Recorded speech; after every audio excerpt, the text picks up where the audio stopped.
caríssimos irmãos e irmãs, hoje, dia 3 de março do ano de 2023, estamos na casa de Maria Madalena, com os irmãos presentes aqui, e com vocês que estão em casa conosco, conectados conosco, para mais uma reunião de nossa reunião de assistência espiritual.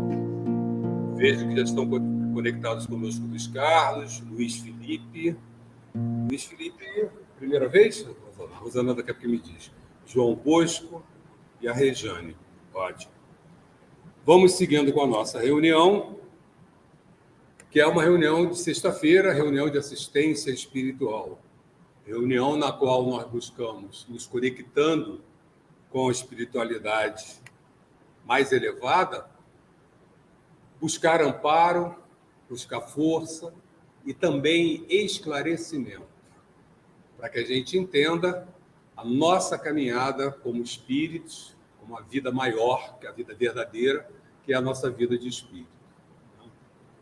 Então, vamos fazer a nossa prece inicial e vamos seguir com o nosso estudo do Evangelho desta noite. Pai de misericórdia, Pai de amor, Pai de luz, obrigado por mais esta noite, onde somos recebidos nesta casa, por teus mensageiros do amor, que venham ao nosso socorro, nos ajudar em nossa caminhada, nos esclarecendo, nos amparando, nos fortalecendo para seguirmos em frente. Que as luzes que se fazem hoje nesta casa possam se espalhar por todos os cantos possíveis. Levaram todos os cantos um pouquinho da luz, sendo que com esta luz vai ser levada a tua misericórdia, a tua bênção, para todos os irmãos. Principalmente, Pai, para aqueles irmãos que passam por grandes dificuldades da sua caminhada. Dificuldades que sabemos são redentoras, porque estão ali para fortalecer e para educar os nossos irmãos. Que essas tuas bênçãos cheguem a eles, fortalecendo-os, iluminando-os e encorajando-os, para que perseverem, e a todos nós, para que perseveremos na nossa caminhada. Que assim seja. Bom, no nosso estudo de hoje, nós estamos no estudo do Evangelho segundo o Espiritismo. Você coloca ou eu coloco? Vai aí? Ou vai aqui? Nós vamos fazer hoje, nós estamos fazendo, recomeçando, né? É o nosso terceiro ou quarto encontro, retomando o Evangelho segundo o Espiritismo. Estamos recomeçando. Que bom. Estamos na introdução. E a introdução do Evangelho, como de todos os livros, ela é muito esclarecedora. Ela prepara a gente para entender determinados pontos que vêm durante a leitura, né? No ponto de hoje, nós já fizemos ali o primeiro objetivo da obra, que foi o primeiro para esclarecer, a autoridade da doutrina espírita, né? Da onde vem essa autoridade para a doutrina espírita dizer o que diz para a gente, né? E hoje nós vamos falar de algumas notícias históricas. Por quê? Porque nós estamos falando muito das questões, nós estamos falando dos exemplos de Jesus. Só que Jesus não vive, não é contemporâneo neste momento nosso, neste momento. Pode ter sido em outra encarnação, né? Pode ser que a gente estivesse lá há 2000 anos atrás. Mas se estávamos, não lembramos do que acontecia lá. Então, entender como eram as coisas naquele momento é muito importante. Então, tem vários grupos que são citados durante no livro, né, no Evangelho segundo o Espiritismo, que é importante que a gente entenda um pouquinho para que a gente situe quem são esses grupos. Tá? Então, vamos lá. Pode passar para mim. Aí, logo no começo do capítulo, ele diz o seguinte: para bem se compreenderem algumas passagens dos evangelhos, necessário se faz conhecer o valor de muitas palavras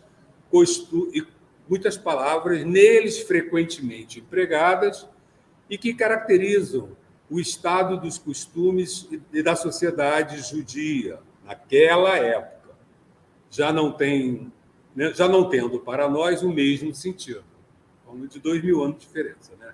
Essas palavras foram com frequência mal interpretadas, causando isso uma espécie de incerteza.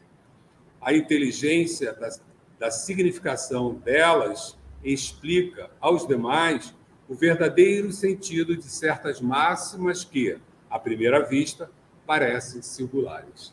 Então, a gente entender determinadas questões, determinados pontos, vai ser bom para que a gente possa entender. Essa semana a gente conversava, tem uma questão que para mim tem sido muito importante, que é a questão da nossa percepção. O que é a nossa percepção? É como nós interpretamos as coisas que acontecem em volta de nós. Então, eu posso olhar para essa parede e ver que a parede é verde e o verde não me dizer nada. Mas se o verde tem um significado especial para mim, outra pessoa, essa pessoa já vai ver o verde de forma diferente. Então, o ambiente é o mesmo, mas cada pessoa está vendo de uma forma. Então, isso tem muito a ver com as experiências passadas que nós temos. E como nós somos ainda, um pouco materialistas, nós pensamos assim, nas experiências passadas desta vida. Pois não. Para nós, espíritos, muitas impressões de vidas passadas se manifestam aí. Quer ver um exemplo bem claro para a gente? As fobias. As fobias são um exemplo para a gente, né? Tem gente que tem pavor de aranha, tem gente que tem pavor de altura, tem gente que tem pavor de água. Então, o que é isso, né? São traumas lá de encarnações passadas. Podem ser traumas de encarnações passadas. Então, isso é a percepção. Então, no momento que a gente lê um texto com palavras que a gente não conhece, que a gente não sabe a história, cada um dá um sentido para isso. Então, o que eles estão tentando fazer? Organizar essas palavras para que todo mundo entenda da mesma forma, para que cada um não entenda de uma forma diferente. Tá? Então, por isso que ela é importante. Então, vamos lá. Vamos ver qual é a primeira palavra que ele coloca para a gente.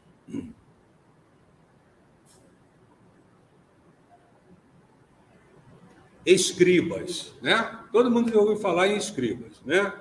Então, era o nome dado, a princípio, aos secretários dos reis de Judá e certos intendentes dos exércitos judeus. Então, quem eram os escribas? Eram homens que eram secretários dos reis. Secretários dos reis. Tinham altos cargos, tinham poder, né? Tinham acesso ao rei. Isso tudo acontecia. Mais tarde, foi aplicado especialmente aos doutores que ensinavam a lei. Olha só, eles já foram promovidos, né? Passaram a ensinar a lei porque tinham acesso aos reis, né? E ensinavam a lei de Moisés e a interpretavam para o povo. Olha só, gente. Interpretavam. 2000 anos atrás. Será que esses espíritos tinham esclarecimento suficiente para fazer uma interpretação próxima do que Moisés falou? Né? A gente fala, se a gente lê alguma coisa, cada um de nós vai interpretar de uma forma. Vão ter pequenas diferenças. Na escola, a gente faz uma brincadeira muito interessante, que a gente pega a turma, aí tira 5, 6 alunos da turma da sala. Aí vai e conta uma história para a turma. Já viram? Já passaram por essa experiência? Aí pega aí, traz um aluno de volta. Alguém conta a história para ele. Aí ele vai e conta. Traz outro de fora. Esse que recebeu a segunda história, passa para o terceiro, passa para o quarto. Quando chega no quinto, gente, a história é completamente diferente. Então, as interpretações vão interferindo nisso aí. Então, imagina também essas questões nossas, né? Isso é a questão da autoridade que nós lemos na semana passada. Por que a doutrina tem autoridade? A gente não está seguindo versões diferentes, né? Em ciência tem uma coisa muito importante. Quando a gente vai fazer uma pesquisa e tal, a gente tem que ler as fontes primárias sobre aquilo. Quem é que é a fonte primária? Quem foi o pesquisador que fez esse primeiro artigo. Os outros são derivados dele. Então, vale que foi lá o primeiro. Aí, quando você já não lê do primeiro, você usa a fonte secundária, a tua credibilidade já começa a cair, porque já é uma interpretação do que o primeiro fez. Aí você vai fazer a interpretação dele, porque você já começa a distanciar, né? Então, isso é aplicado em ciência, que é a base positivista que Kardec usa para produzir as obras. É muito interessante essas conexões. O positivismo, essa organização científica, ela aparece exatamente na época de Kardec. E Kardec era adepto dela, do positivismo, que é essa organização para o conhecimento científico, né? Que tem uma série de regras que tem que ser seguidas. Então, é isso, a questão primária e tal, né? Como ele faz no Espiritismo, né? A verdade, o que é verdade? O relatado por uma ou por várias pessoas? Por várias pessoas. Uma pode inventar, mas várias vão inventar a mesma história? Não tem como, né? Se várias falam a mesma coisa, aquilo ali é a verdade. É outro princípio que ele vai utilizando. Tá? Vamos lá.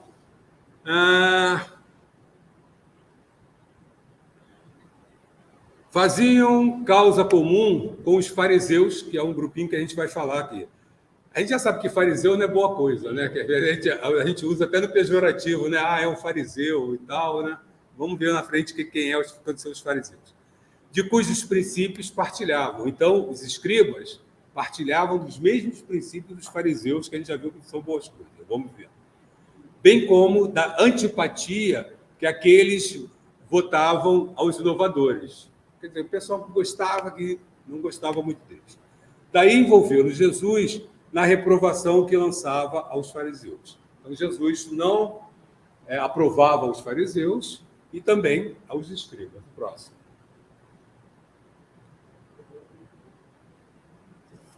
Essênios ou Esseus. Também era uma seita judia, né? Fundada há cerca de 150 anos antes de Jesus. Jesus é marco zero em termos de cristianismo, né? Só que as coisas já aconteciam antes de Jesus, né? Moisés veio antes. Então, 150 anos antes de Jesus, já tinha essa seita judia, né? Ao tempo dos Macabeus, cujos membros habitavam uma espécie de mosteiro, né? Distinguiam-se pelos costumes brandos, olha que interessante, e por austeras virtudes. Ensinavam o amor a Deus e ao próximo, a imortalidade da alma. Olha só, gente, não foi Jesus que trouxe a imortalidade da alma para a gente, não. A gente já tinha 150 anos, nós já tínhamos a informação. E acreditavam na ressurreição. Viviam em celibato, condenavam a escravidão e a guerra, punham em comunhão os seus bens e se entregavam à agricultura. Contrário aos saduceus sensuais, que eram sensuais, que negavam a imortalidade. Então, outro grupo, que a gente vai falar, que são os saduceus, que eram sensuais, negavam a imortalidade. Tá? Pode passar o próximo.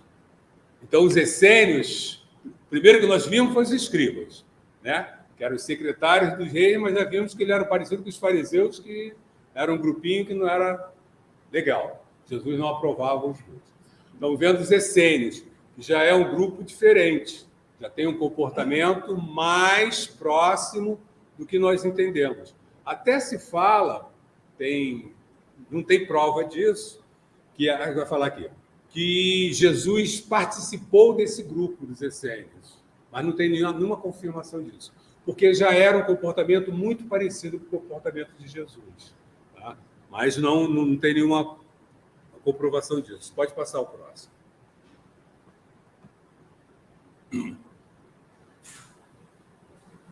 Fariseus, vem eles aí, vem do hebreu parus, divisão, separação. A tradição constituía parte importante da teologia dos judeus. consistia numa compilação das interpretações sucessivas, olha só, interpretações sucessivas, dadas ao sentido das Escrituras. Caramba! Alguém se julga, se considera... Essa é uma pergunta complicada. Mas alguém se considera totalmente neutro, imparcial?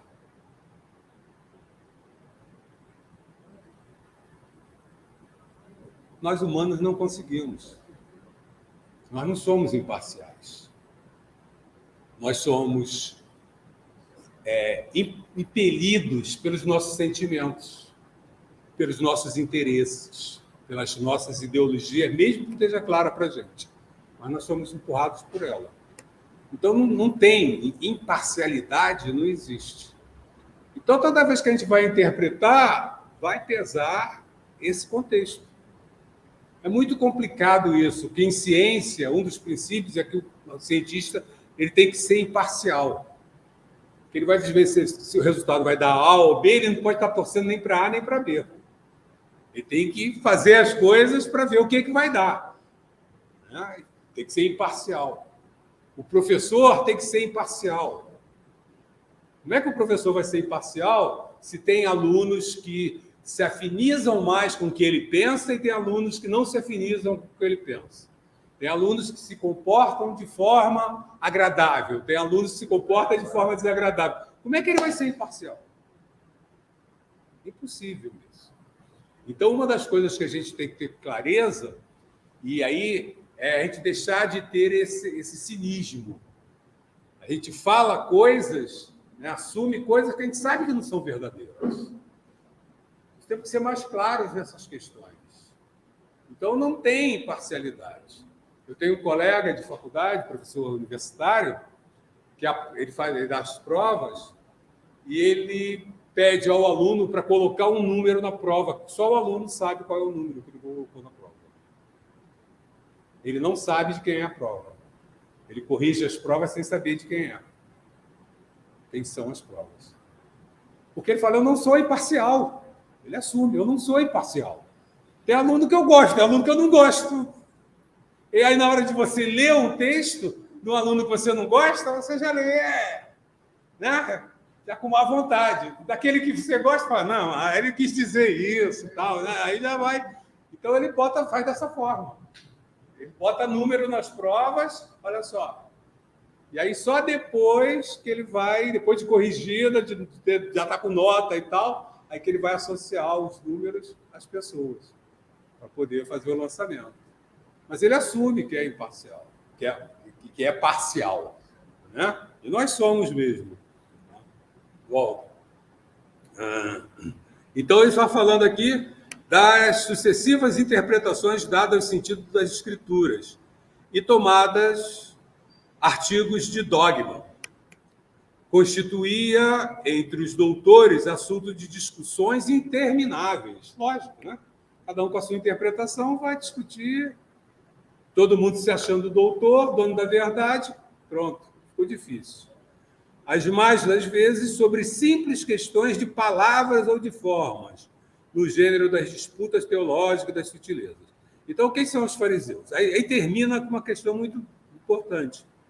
Daí nasceram diferentes seitas, cada uma das quais pretendia ter o monopólio da verdade. Olha só. Que é isso, né? Começa a conversar com ela. Estamos aqui dentro de uma casa espírita. Aí eu interpreto de uma forma, ela interpreta de outra.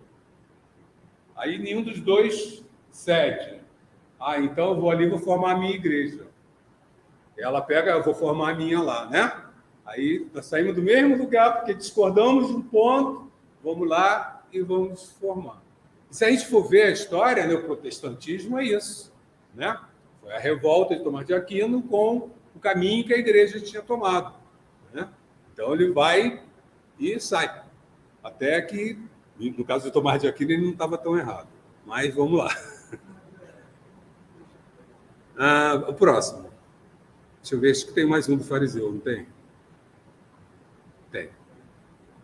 Tem a continuação. Bom, entre essas seitas, né, a mais influente era a dos fariseus, que teve por chefe Hillel e tal. Bom, o que interessa a gente mais saber dos fariseus? Eles... Tem mais um? Tem.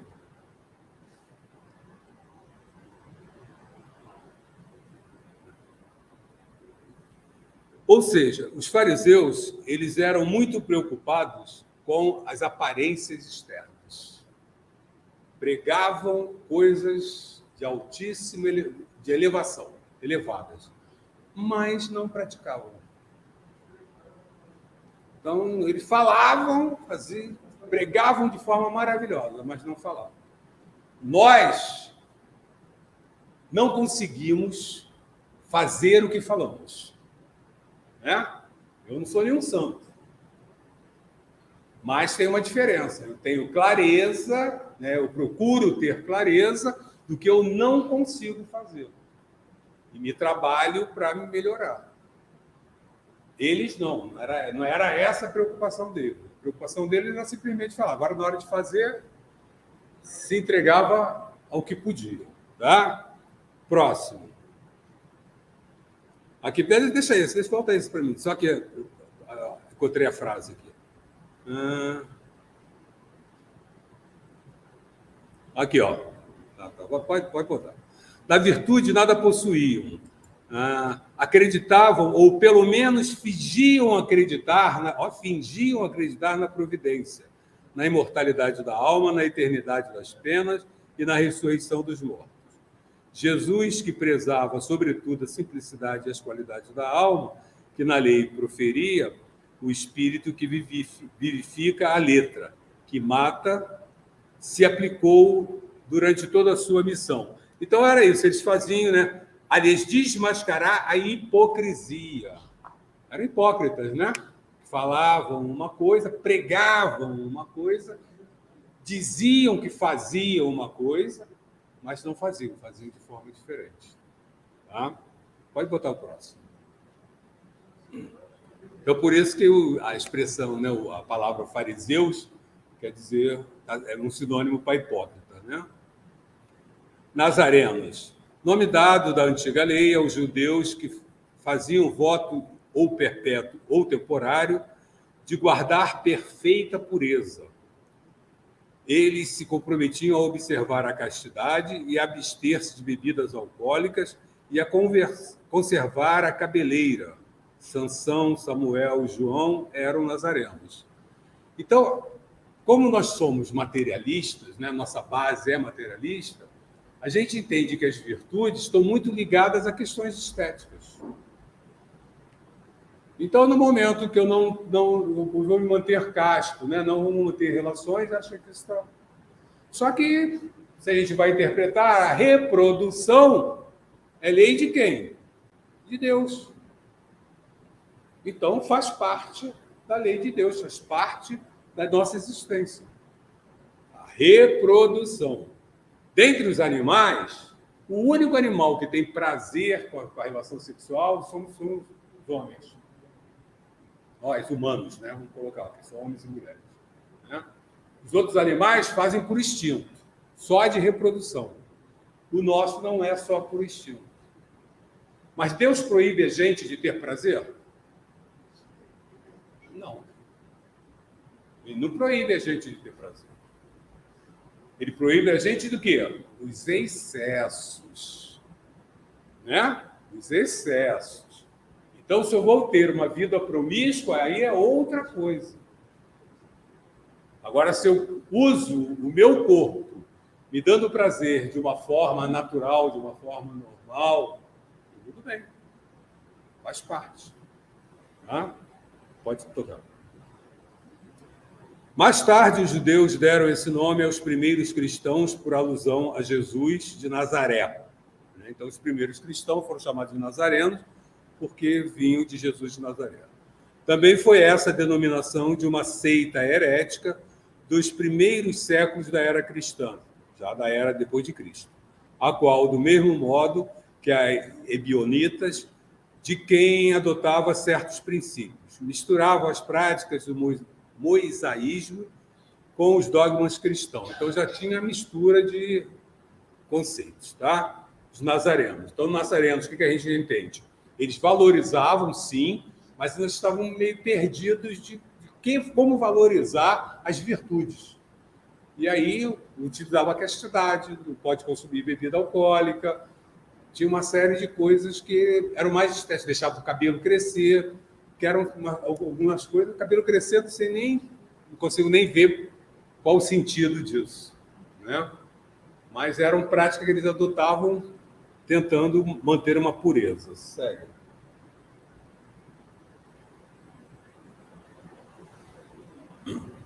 Portageiros eram arrecadadores de baixa categoria. Então, vamos lá, né? Estamos falando de Império Romano, né? 2000 anos atrás. Aqueles castelos, aquelas construções maravilhosas, né? Os gastos com as guerras,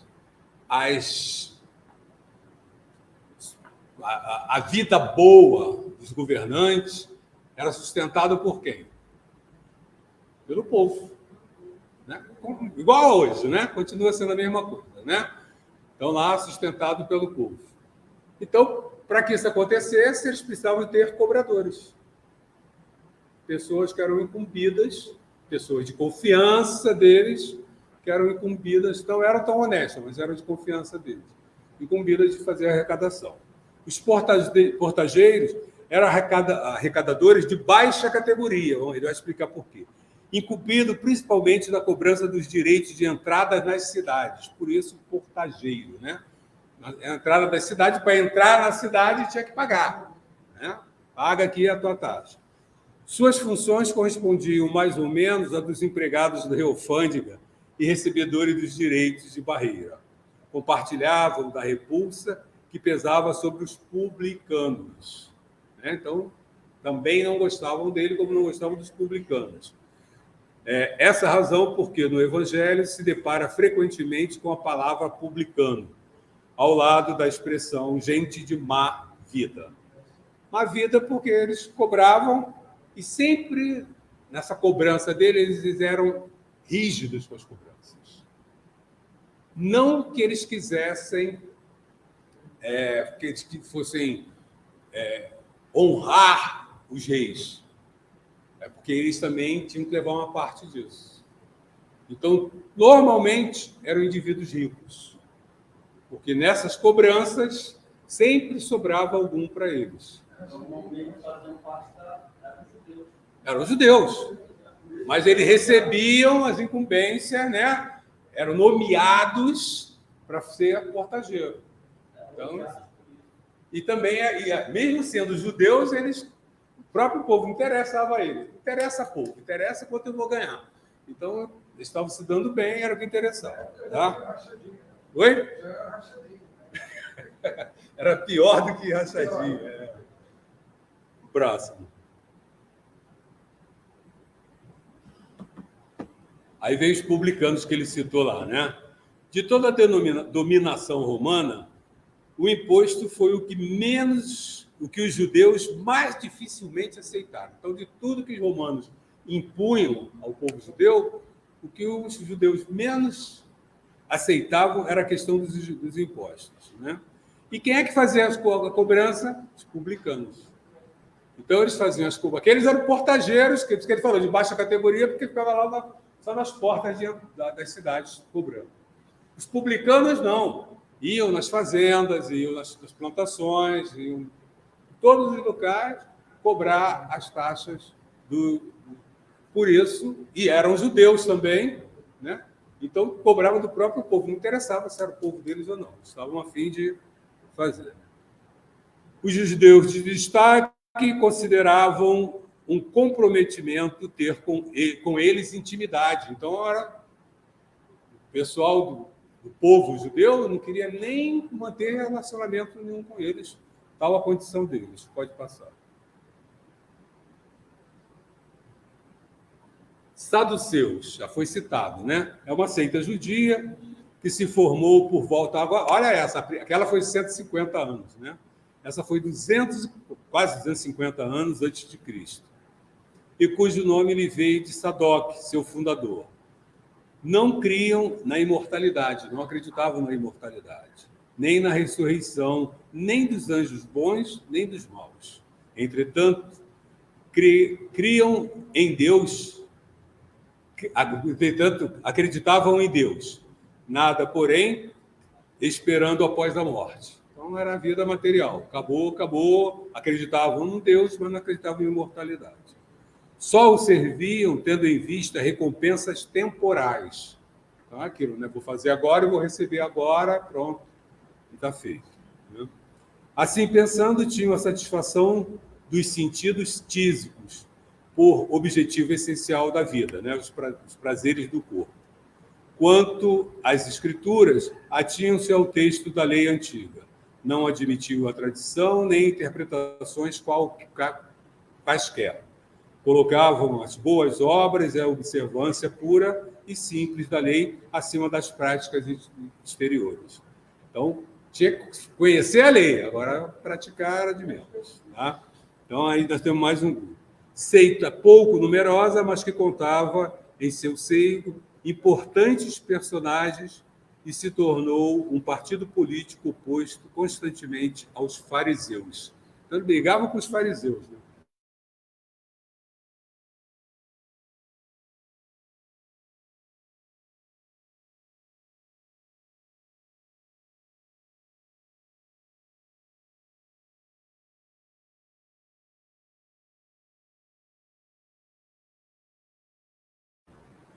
Embate lá, Samaria se constituiu a capital do reino dissidente de Israel, destruída e reconstruída várias vezes, tornou-se sobre os romanos, tomou-se sobre os romanos a cabeça de Samaria, uma das 4 divisões da Palestina.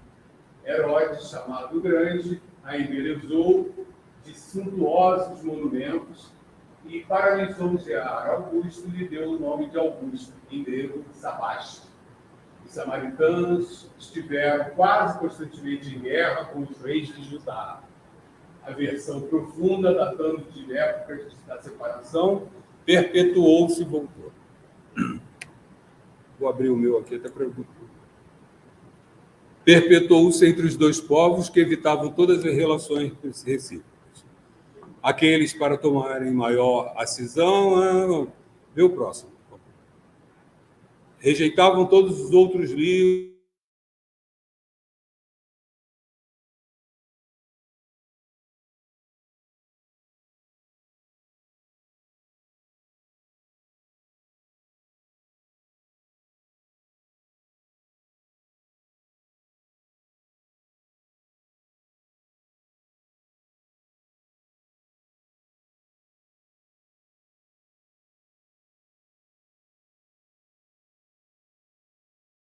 Antiguidade. Isso é, gente, se eu escrevo alguma coisa que limita a leitura, qual é meu objetivo? É divulgar ou não divulgar? Né? Quero que menos gente saiba, né? Isso me dá mais poder. Né? Para os judeus ortodoxos, eles eram heréticos e, portanto, desprezados, anatemizados e perseguidos. O antagonismo das suas nações, aprofundamento único da divergência de opiniões religiosas. Se fosse a memória, eram protestantes desse tempo. Eram os protestantes desse tempo. Então, eles eram contrários a tudo que estava acontecendo. Ainda hoje se encontram samaritanos em algumas regiões do Levante, particularmente Nápoles e Jaffa. Observavam a lei de Moisés com mais rigor que os outros judeus, e só entre si contraem alianças. Então, se fechavam em grupos, só poderiam casar, né? Formar alianças entre si. Tá, pode ir o próximo.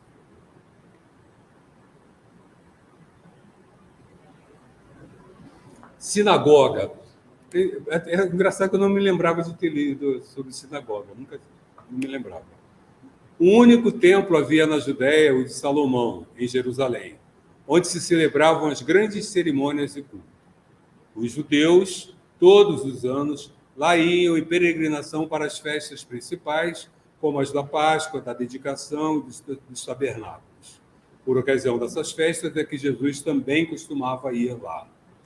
Em outras cidades não possuíam templos, mas apenas sinagogas, edifícios onde os judeus se reuniam aos sábados para fazer preces públicas, sob a chefia dos anciãos, dos escribas ou doutores da lei, então, daqueles que interpretavam. Então, já viu como é que era, né? Segue.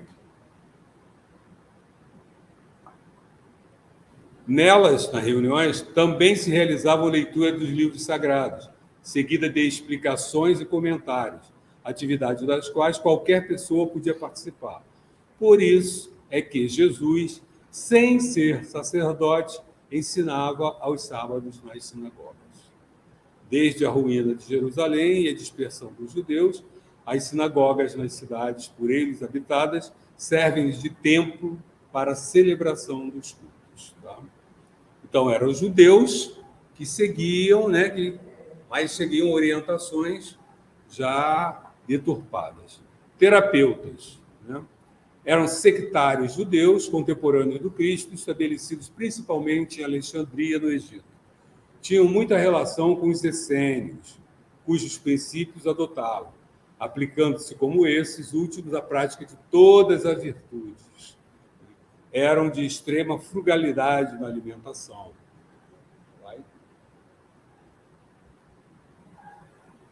Também celibatários, né? Então, rigorosos na alimentação, também celibatários, votados à contemplação e vivendo vida solitária, constituíam uma verdadeira ordem religiosa. Filon, filósofo judeu platônico de Alexandria, foi o primeiro a falar dos terapeutas, considerando-os uma seita do judaísmo. Aí vem contando mais algumas histórias. Tá? Pode passar. Na verdade, gente, quando a gente lê os textos, a gente não vai lembrar de nada disso. Mas o que a gente já sabe? Que lá no começo tem... Então, quando ficar na dúvida, né? Falaram dos fariseus. Quem são os fariseus? Opa. Falaram dos terapeutas. Quem são os terapeutas? Tá bom? Então, isso serve para a gente saber que tem essa descrição no início. Já temos alguma ideia, né? Fariseus, por exemplo, a gente já sabe quem são. Né? Os escribas eram parecidos com os fariseus. Né? Então, já sabemos que algumas, quem era para o lado melhor, quem era para o lado mais desorientado. Isso é uma forma para ajudar a gente na interpretação do que vem pela frente aí no nosso Evangelho segundo o Espiritismo.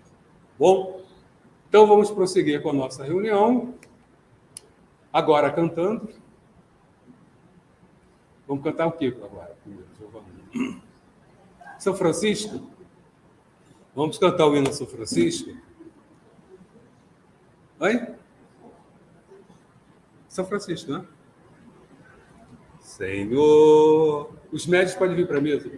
Fazei-me instrumento de vossa paz, onde houver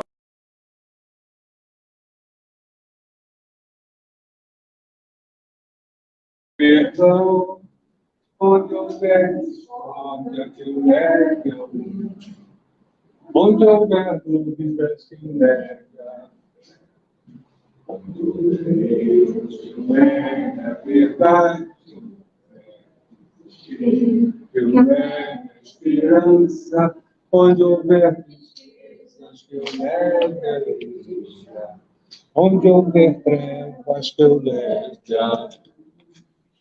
Ó Mestre, fazei que eu procure mais consolar e ser consolado, compreender e ser compreendido, amar e ser amado, pois é dando que se recebe, é perdoando que se é perdoado, e é morrendo que se vive para viver eterno.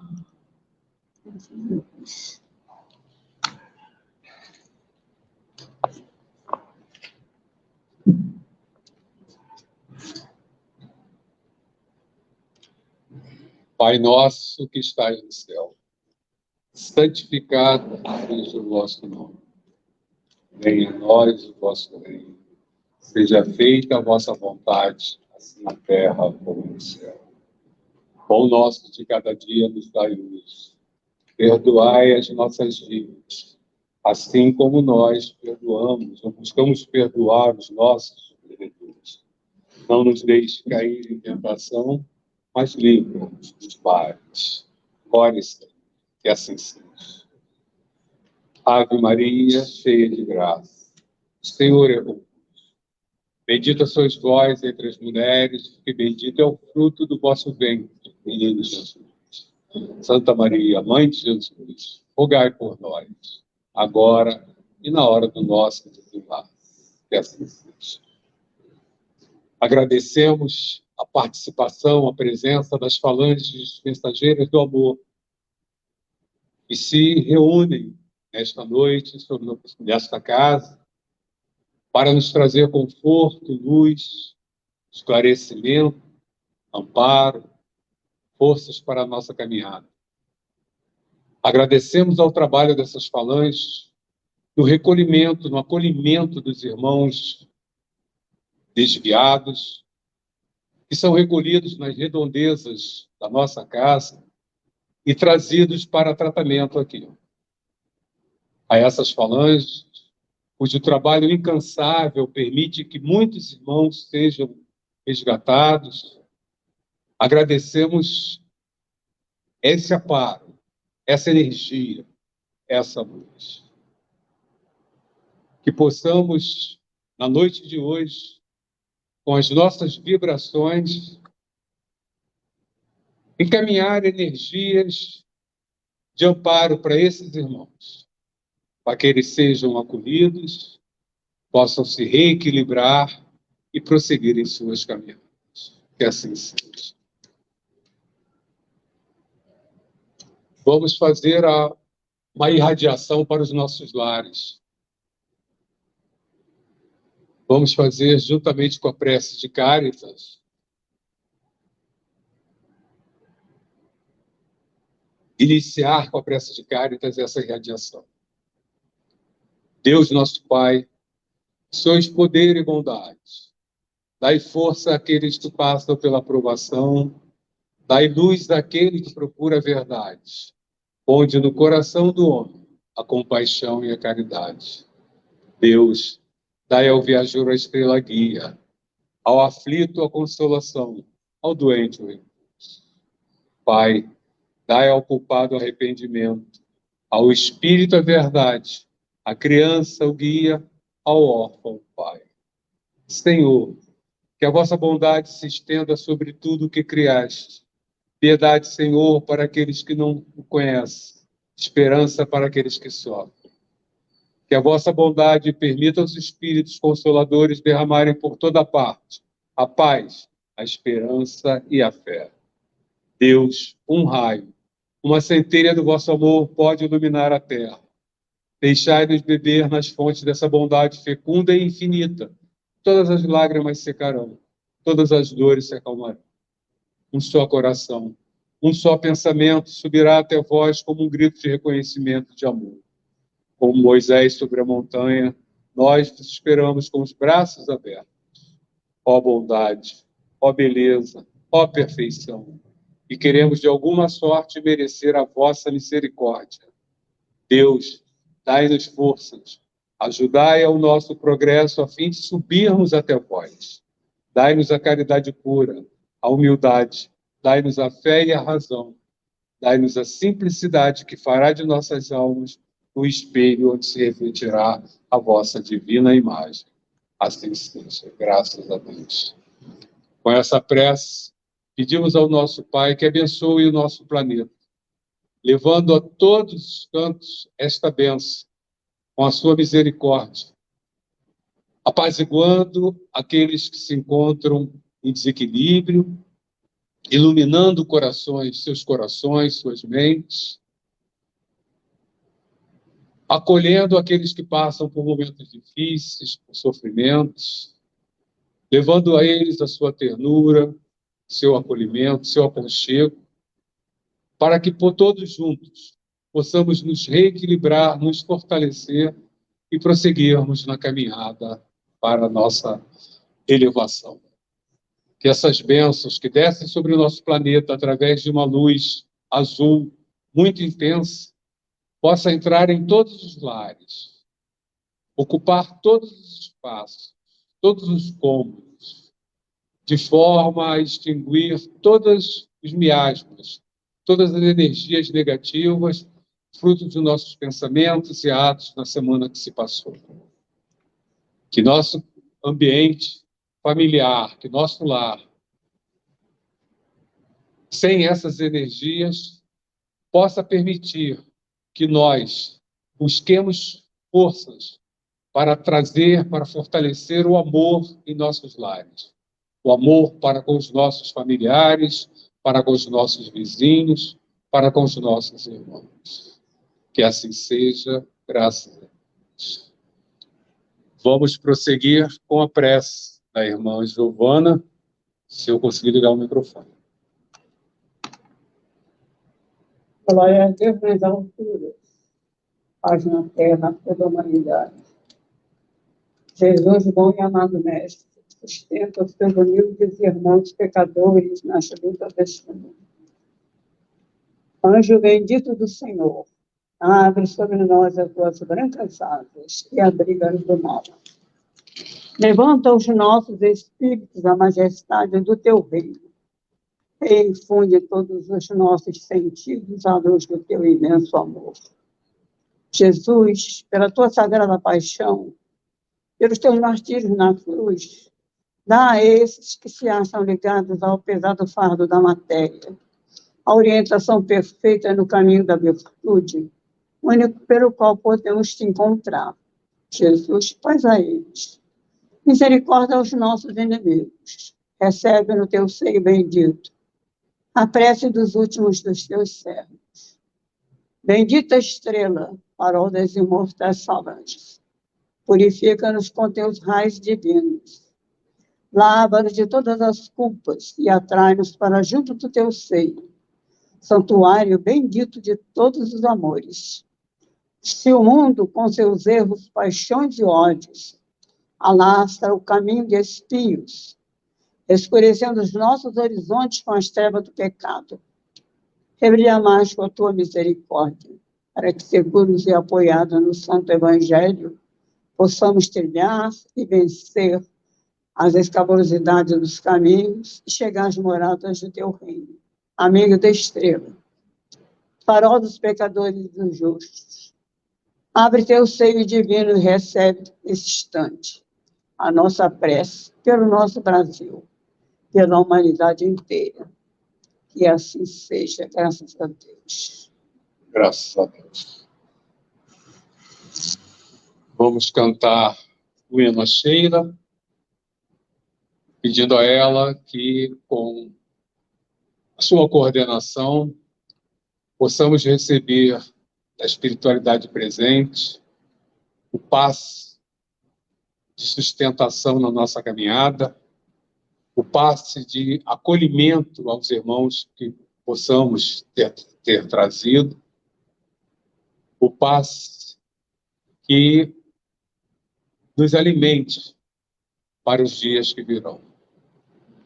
Vamos unidos a Sheila, numa alegria sem fim, cantar com os passarinhos que esvoaçam nos jardins, esta flor tão delicada, quando está juntinho a nós, deixa sempre o seu perfume e o calor da sua voz. Irmã Sheila tão querida, vem trazer-nos esta luz que ilumina nossas vidas nos caminhos de Jesus. Ao enfermo que espera fraternidade e amor, levaremos nesta hora, lenitivo a sua dor, como bons samaritanos, e a cheira nos guiar. Caminhemos confiantes, sempre alegres a cantar, irmã cheira tão querida, vem trazer-nos esta luz que ilumina nossas vidas nos caminhos de Jesus. Já cantamos, já. Caros irmãos, agradecemos a participação de vocês que estão em casa conosco. Muito bom poder contar com vocês. Lembrando que a partir da próxima semana, nós mudaremos o horário do estudo de quarta-feira. Segunda-feira, às 18 horas, normalmente, e o estudo do Livro dos Espíritos da quarta-feira vem para segunda-feira, às 19h30. Então, segunda-feira, às 19h30, o livro. Os outros estudos, tanto de sábado quanto de sexta-feira, continuam nos mesmos horários. Tá? Uma boa noite para todos e até a segunda-feira.